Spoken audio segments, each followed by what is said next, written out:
ಇದೀಗ ಸನ್ಮಾನ ಪತ್ರವನ್ನು ವಾಚಿಸಲಿದ್ದಾರೆ ನಮ್ಮ ಶಾಲೆಯ ಶಿಕ್ಷಕಿಯರಾದ ಪ್ರಾಥಮಿಕ ಪ್ರೌಢ ಶಿಕ್ಷಣ ಹಾಗೂ BA ಪದವಿ ಶಿಕ್ಷಣವನ್ನು ಅಂಕೋಲಾದಲ್ಲಿ ಪೂರೈಸಿದ್ದೀರಿ ಹಾಗೂ PCS ತರಬೇತಿಯನ್ನು ಸಹ ಅಂಕೋಲಾದಲ್ಲಿ 1996ರಲ್ಲಿ ಮುಗಿಸಿ 1998 ಆಗಸ್ಟ್ 18ರಂದು ತಾವು ಸಿದ್ದಾಪುರದ ಸಹಿಪ್ರಾ ಕನ್ನಡ ಗಂಡು ಮಕ್ಕಳ ಶಾಲೆಯಲ್ಲಿ ಸಹಶಿಕ್ಷಕರಾಗಿ ನೇಮಕಗೊಂಡು 10 ವರ್ಷಗಳವರೆಗೆ ಸೇವೆ ಸಲ್ಲಿಸಿ ನಂತರ ಸಹಿಪ್ರಾ ಶಾಲೆ ಮಂಡ್ಲಿಕೊಪ್ಪ ವರ್ಗಾವಣೆ ಹೊಂದಿ ಅಚ್ಚುಕಟ್ಟಾಗಿ ಸೇವೆ ಸಲ್ಲಿಸಿ ಎಲ್ಲರಿಂದಲೂ ಅಭಿನಂದಿಸಿಕೊಂಡಿದ್ದೀರಿ. ತದನಂತರದಲ್ಲಿ ಮಕ್ಕಳ ಸಂಖ್ಯೆಯ ಅನುಪಾತದ ವ್ಯತ್ಯಾಸದಿಂದ ಹೆಚ್ಚುವರಿ ಶಿಕ್ಷಕಿಯಾಗಿ ಜುಲೈ 10, 2019ರಂದು ವರ್ಗಾವಣೆಗೊಂಡು ಸಹಿಪ್ರಾ ಶಾಲೆ ಹಾರೆಕೊಪ್ಪದಲ್ಲಿ ಕೇವಲ 5 ತಿಂಗಳು ಮಾತ್ರ ಸೇವೆ ಸಲ್ಲಿಸಿ ವರ್ಗಾವಣೆ ಬಯಸಿ 17 ಅಕ್ಟೋಬರ್ 2019ರಂದು ಸಹಿಪ್ರಾ ಶಾಲೆ ಹಳದಕಟ್ಟ ಇಲ್ಲಿಗೆ ವರ್ಗಾವಣೆ ಪಡೆದು ಬಂದಿದ್ದೀರಿ. ಕಳೆದ 5.5 ವರ್ಷಗಳಿಂದ ಸೇವೆ ಸಿದ್ದಾಪುರದ ನೆಲದ ಗುಣವೇ ಅಂತದ್ದು. ಯಾವುದೇ ಯುಗಾದಿ ಉತ್ಸವವಿರಲಿ, ಸಿದ್ದಾಪುರದ ಉತ್ಸವವಿರಲಿ, ಗುರುಗಳ ಒಂದು ಉಪಸ್ಥಿತಿ ಇಲ್ಲದೆ ನೆರವೇರುವುದಿಲ್ಲ.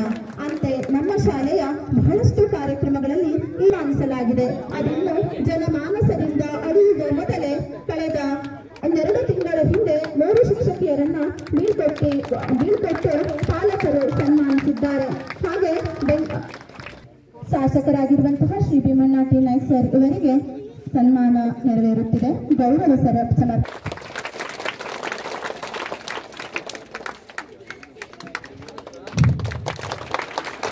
ದೇಶದಲ್ಲಿ ರಾಜ, ಸಮಾಜದಲ್ಲಿ ಗುರು, ಪರಿವಾರದಲ್ಲಿ ತಂದೆ, ಮನೆಯಲ್ಲಿ ಸ್ತ್ರೀ ಎಂದಿಗೂ ಸಾಧಾರಣ ವ್ಯಕ್ತಿಗಳಲ್ಲ.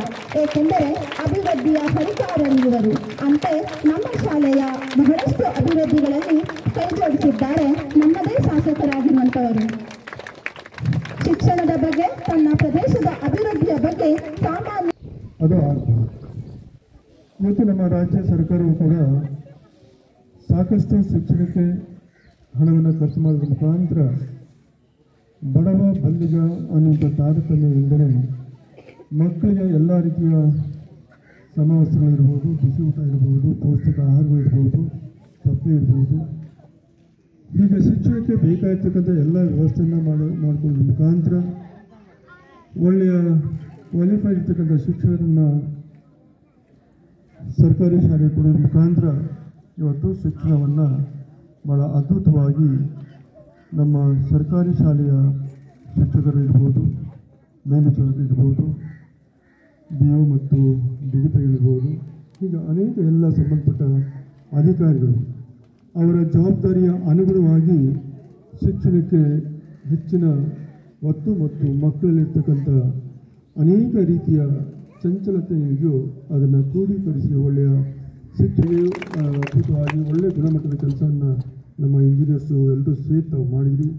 ಆ ಕೆಲಸವನ್ನು ಮಾಡಿರ್ತಕ್ಕಂಥ ನಮ್ಮೆಲ್ಲರೂ ಕೂಡ, ನಮ್ಮ ಇಂಜಿನಿಯರ್ಸ್ ಇರ್ಬೋದು, ಅದಕ್ಕೆ ಸಹಕರಿಸ್ತಕ್ಕಂಥ SDMC ಅಧ್ಯಕ್ಷರನ್ನ, ಪಟ್ಟಣ ಪಂಚಾಯತ್ ಕೂಡ ಎಲ್ಲೂ ಬರೀ ಯಾವುದೇ ಇಲಾಖೆಯಿಂದ ಇರ್ಬೋದು, ಅದು ಭಾಳ ವ್ಯವಸ್ಥಿತವಾಗಿ ಅಲ್ಲಿ ಹಣ ವ್ಯಯ ಆಗ್ತಾ ಇದೆ. ರಸ್ತೆಗಳಿರ್ಬೋದು, ಕಟ್ಟಡ ಇರ್ಬೋದು, ಯಾವುದೇ ವಿಚಾರದಲ್ಲಿ ಸರ್ಕಾರದ ಹಣ ಅದರ ಉಪಯೋಗವನ್ನು ಆ ಭಾಗದ ಜನ ಎಲ್ಲರೂ ಸೇರಿ ತಗೊಳ್ತಿದ್ದಾರೆ ಅಂತ ಹೆಮ್ಮೆಯನ್ನು ಕೂಡ ಒಂದೇ ನಮಗೆ ಇದೆ. ಇವತ್ತು 10 ಲಕ್ಷ ರೂಪಾಯಿ ತಾವೇನು ಕಟ್ಟಿದಿರಿ, ಇದು ಭಾಳ ಅದ್ಭುತವಾಗಿ ಒಳ್ಳೆ ಗುಣಮಟ್ಟದನ್ನು ಕಟ್ಟಿದಿರಿ. ನಾನು ಮತ್ತೊಮ್ಮೆ SDMC ಅಧ್ಯಕ್ಷರನ್ನ, ಸದಸ್ಯರನ್ನ, ಸಹಕರಿಸ್ತಕ್ಕಂಥ ಎಲ್ಲ ಸದಸ್ಯರು ಕೂಡ ನಾನು ಮತ್ತೊಮ್ಮೆ ಹೃದಯಪೂರ್ವಕವಾಗಿ ಅದನ್ನು ಹೇಳಕ್ಕೆ ಬಯಸ್ತೀನಿ ನಾನು. ಯಾಕಂದರೆ ಅದು ನೀವು ಸರ್ಕಾರಿ ಕಟ್ಟಡ ಅಂತ ಹೇಳಿ ಮಾಡಿದ್ದೀರಿ. ಇದು ನಮ್ಮ ಕಟ್ಟಡ, ನಮ್ಮ